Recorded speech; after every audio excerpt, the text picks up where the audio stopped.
नमस्कार. राहुरी विधानसभा पोटनिवडणुकीच्या पार्श्वभूमीवर राज्याच्या राजकारणात एक अनपेक्षित आणि चर्चेचा विषय ठरलेली घटना म्हणजे प्राजक्त तनपुरे यांची अचानक घेतलेली भूमिका. डोक्यावर भगवी टोपी, गळ्यात भगवा रुमाल आणि मुख्यमंत्री देवेंद्र फडणवीस यांचं कौतुक, या सगळ्या गोष्टींमुळे प्राजक्त तनपुरे यांच्या भूमिकेबद्दल अनेक प्रश्न निर्माण झाले. विशेषतः ते राष्ट्रवादी काँग्रेसच्या शरद पवार गटाचे संभाव्य उमेदवार असताना ऐन निवडणुकीच्या वेळी नॉट रिचेबल होणं आणि त्यानंतर भाजप नेत्यांसोबत दिसणं, या घटनांनी राजकीय वर्तुळात खळबळ उडवली. प्राजक्त तनपुरे हे शरद पवार यांच्या राष्ट्रवादी काँग्रेसमधील महत्त्वाचे युवा नेते म्हणून ओळखले जातात. राहुरी मतदारसंघात यांचा प्रभावही मोठा मानला जातो. त्यामुळे पोटनिवडणुकीसाठी त्यांना उमेदवारी दिली जाईल अशी चर्चा आधीपासूनच सुरू होती. पक्षाच्या स्थानिक कार्यकर्त्यांमध्येही तनपुरेंविषयी सकारात्मक वातावरण होतं. मात्र उमेदवारी अर्ज भरण्याच्या अगदी काही तास आधी तनपुरे अचानक नॉट रिचेबल झाले आणि सगळ्यांनाच धक्का बसला. या घडामोडींच्या काही वेळानंतर तनपुरे यांच्या ऑफिसमध्ये भाजप प्रदेशाध्यक्ष रवींद्र चव्हाण आणि मंत्री राधाकृष्ण विखे पाटील यांच्यासोबत ते दिसले. या भेटीमुळे राजकीय समीकरणांमध्ये मोठा बदल झाल्याची चर्चा सुरू झाली. माध्यमांसमोर दिलेल्या प्रतिक्रियांमध्ये तनपुरेंनी पोटनिवडणूक न लढवण्याचा निर्णय जाहीर केला. हा निर्णय केवळ वैयक्तिक होता की त्यामागे मोठं राजकीय गणित होतं, यावरून विविध तर्कवितर्क सुरू झाली आहेत. राजकीय विश्लेषकांच्या मते भाजपने या परिस्थितीत एक रणनीतिक चाल खेळली असण्याची शक्यता आहे. राहुरी मतदारसंघात थेट सामना टाळण्यासाठी किंवा विरोधकांची ताकद कमी करण्यासाठी भाजपने तनपुरेंना आपल्या बाजूला ओढण्याचा प्रयत्न केला असावा. तनपुरे यांचा प्रभाव लक्षात घेता त्यांना निवडणुकीतून बाहेर ठेवणं हे भाजपसाठी फायदेशीर ठरू शकतं.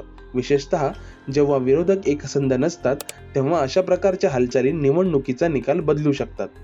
या सगळ्या प्रकरणात अक्षय कर्डिले यांचं नावही पुढे आलं.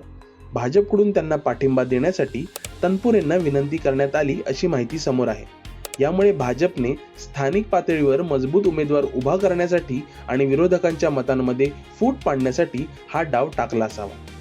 राजकारणात अशा प्रकारच्या मॅनेजमेंटची उदाहरणं नवीन नाहीत, पण या प्रकरणात घडलेली टायमिंग आणि घटनांची मालिका विशेष लक्षवेधी ठरली. तनपुरेंनी निवडणूक न लढवण्याचा निर्णय घेतल्यामुळे शरद पवार यांच्या गटाला मोठा धक्का बसला. ऐन वेळेला उमेदवार बदलणं किंवा नवीन उमेदवार शोधणं हे कोणत्याही पक्षासाठी कठीण नसतं. त्यामुळे संघटनात्मक पातळीवर गोंधळ निर्माण झाला. कार्यकर्त्यांमध्येही संभ्रमाचं वातावरण निर्माण झालं आणि याचा थेट परिणाम निवडणुकीवर होण्याची शक्यता व्यक्त करण्यात आली आहे. या संपूर्ण घडामोडींच्या पार्श्वभूमीवर एक मोठा प्रश्न निर्माण होतो. प्राजक्त तनपुरे यांनी हा निर्णय का घेतला असेल? काहींच्या मते पक्षातील अंतर्गत मतभेद, तिकीट वाटपातील अनिश्चितता किंवा स्थानिक राजकीय दबाव यामुळे त्यांनी हा निर्णय घेतला असावा. तर काही जणांच्या मते भाजपकडून मिळालेल्या आश्वासनांमुळे त्यांनी भूमिका बदलली असावी. मात्र तनपुरेंनी स्वतः या बाबतीत स्पष्ट भूमिका घेतलेली नाही. त्यामुळे हा मुद्दा अजूनही चर्चेचा विषयच बनला आहे. राजकीय दृष्टिकोनातून पाहिलं तर ही घटना महाराष्ट्रातील बदलत्या राजकारणाचं उदाहरण आहे. पक्षनिष्ठा, विचारसरणी यापेक्षा सध्याच्या काळात राजकीय फायद्याला अधिक महत्त्व दिलं जात असल्याचं यातून दिसून येतं. नेते आपल्या राजकीय भवितव्यासाठी वेगवेगळे निर्णय घेतात आणि त्याचा परिणाम पक्षावर तसेच मतदारांवरही होतो.